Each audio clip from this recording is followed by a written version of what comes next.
আপনাদের নাম ছিল জাতীয়তাবাদী দল, এখন মানুষ বলে চাঁদাবাজি দল। মাথা থেকে পায়ের পাতা সবাই চাঁদাবাজ। আপনাদের নেতা বলেছিলেন দুর্নীতিকে টুটি চেপে ধরবেন। আপনারা ক্ষমতায় এসেই বললেন যদি সমঝোতার ভিত্তিতে কিছু নেওয়া হয় এটা চাঁদা হবে না। ধিক্কার জানাই। আজকে আপনাদের পরিচয় হয়েছে, আপনাদের নাম ছিল জাতীয়তাবাদী দল, এখন মানুষ বলে চাঁদাবাজি দল। একজন চাঁদাবাজকেও আপনারা কবজায় আনেন নাই। জনগণ বিশ্বাস করতে বাধ্য হবে মাথা থেকে পায়ের পাতা সবাই চাঁদাবাজ। নাইলে কেন চাঁদাবাজি বন্ধ হচ্ছে না? সব জায়গায় কেন দুর্নীতির মহা উৎসব চলছে? গায়ের জুড়ে সব জায়গায় রাজনৈতিক দখলবাজি কেন চলছে? বাংলাদেশ ব্যাংকের মতো সেন্ট্রাল ব্যাংকের জায়গাটাও আপনারা ঠিক রাখলেন না। সেখানে একজন দলখানা লোককে আপনারা, অযোগ্য লোককে আপনারা বসাই দিলেন।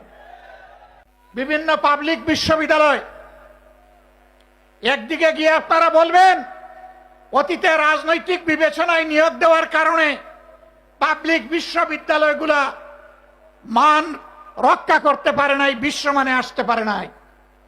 আবার আপনারা দক্ষ বিসি, প্রবিসি, প্রক্টর, প্রভুষ সবাইকে সরিয়ে দিয়ে দলখানা লোকদেরকে সেখানে বসাবেন। জাতির সাথে এটি হচ্ছে প্রহসন।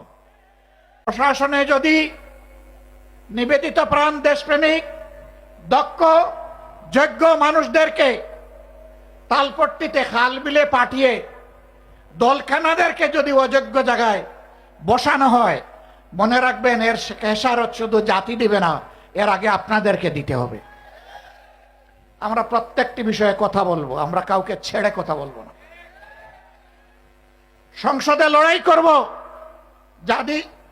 যাতে জাতির দাবিগুলো শান্তিপূর্ণভাবে আদায় হয়। এখানে স্পিকারের অনুমতি নিয়ে কথা বলা লাগে, কিন্তু সেখানে যদি কথা বলতে দেওয়া না হয় অথবা আমরা যদি জাতীয় সমস্যার সমাধান সেখানে খুঁজে না পাই, তাহলে আমরা ওখানে চলে আসব যেখানে কথা বলার জন্য স্পিকারের কোনো অনুমতি লাগবে না।